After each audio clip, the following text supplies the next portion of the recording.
Hello my dear friends, मैं आप लोगों को मिलवाना चाहता हूँ प्रिया नरवानी से, जिन्होंने इस बार सीए इंटर क्लियर किया है और सीए फाइनल में वो पहुँच गई हैं। इन्होंने ऑडिटिंग में 81 मार्क्स सिक्योर किया है और फाइनेंशियल मैनेजमेंट और एसएम में इन्होंने 68 मार्क्स सिक्योर किया है।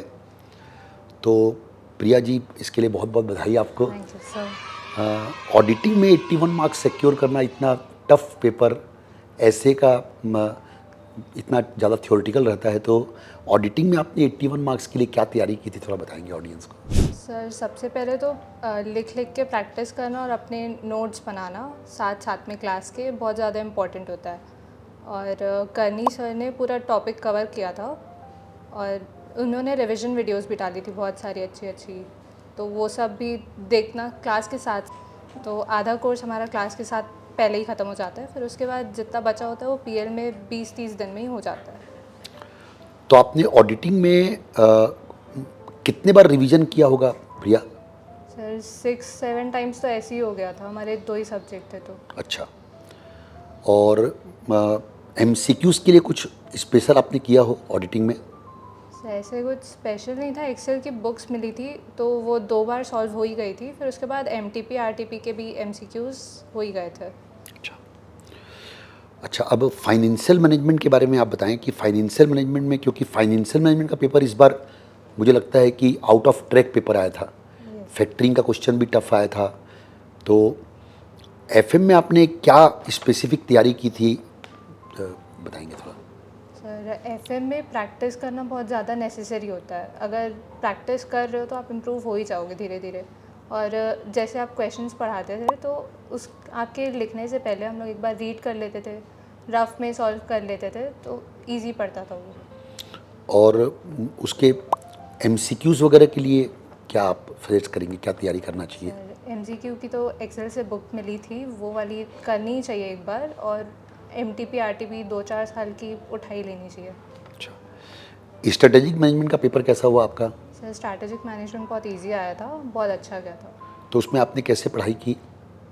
स्ट्रैटेजिक मैनेजमेंट में आलोक सर ने अपना स्पेसिफिकली गाइड दिया था कि ऐसे ऐसे ये वाला चैप्टर पहले उठाना है, ये टॉपिक पहले उठाना है, तो उसके वहीं से स्टार्ट किया। अच्छा, अब आप एक बार इन जनरल जो है ना, जो सीए इंटर के बच्चे हैं उनको थोड़ा गाइड कीजिए, क्योंकि मुझे लगता है कि आपका थ्योरी वाला पोर्शन काफ़ी स्ट्रांग है। तो आप इनको क्या सजेस्ट करेंगे कि किस तरीके से इनको थ्योरी को टेकअप करना चाहिए? आप अपनी स्टाइल इनको समझाइए प्लीज़। सर थ्योरी में पहले तो क्लासेस रोज़ करनी होती है। क्लासेस के साथ साथ में अगर आप नोट्स बना पा रहे हो तो बहुत अच्छा, अगर वो नहीं हो पा रहा है तो एट द एंड आपको बनाना ही चाहिए। जैसे आप अगर नोट्स बनाते हो ना तो आपकी राइटिंग प्रैक्टिस एक बार हो ही जा रही है, फिर आप सेकेंड टाइम आरटीपी एमटीपी जब सॉल्व करोगे, टेस्ट दोगे, वो सब में ईजी पड़ता है। और जैसे आप क्लास के साथ साथ नोट्स बनाया करते थे, यस सर। तो वो क्या घर जाके बनाते थे कि क्लास में ही बना लिया करते थे? क्लास में करनी सर बोर्ड में लिखा के समझाते थे तो वो एक बार नोट डाउन कर लेते थे, फिर उसके बाद अपने थोड़े से साइड में बनाते जाते थे। अच्छा, और रिवीजन कैसे, आप डेली रिवीजन करते थे कि हफ्ते में रिवीजन, या किस किस तरीके से आपका रिवीजन होता था? सर जो क्लास में पढ़ा रहे थे वो तो डेली हो ही जाता था, उसके बाद कंपाइलेशन करते थे हफ्ते में पूरा।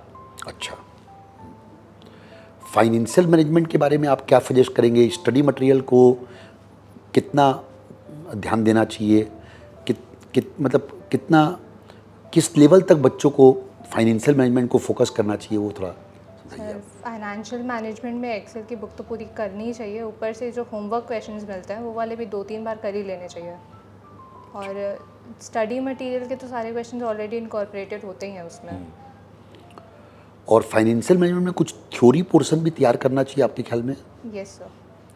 क्योंकि आप लोगों का एक क्वेश्चन तो थ्योरी का ही आया था, आखिरी क्वेश्चन यस ऑप्शन में, यस सर। और जो केस स्टडी था उसमें भी कुछ थ्योरी का रोल था। सर केस स्टडी में भी आए थे बहुत सारे थ्योरी के क्वेश्चंस। अच्छा, और स्ट्रेटेजिक मैनेजमेंट में एक्सेल की बुक से ही कर लेना काफ़ी हो जाता है कि कुछ एक्स्ट्रा करने की ज़रूरत है? नहीं, स्ट्रैटेजिक मैनेजमेंट में तो ऐसा कुछ है ही नहीं करने के लिए एक्स्ट्रा बाहर का। अच्छा, आपने स्टडी मेट से भी नहीं पढ़ा मतलब उसको, है ना? नहीं। अच्छा, तो दोस्तों, प्रिया नरवानी ने ऑडिटिंग में और एसएम में और एफएम में काफ़ी एक्सीलेंस परफॉर्मेंस दिया है। तो मैं आपको फ्यूचर के लिए बेस्ट ऑफ लक करता हूँ। Thank you sir. Thank you.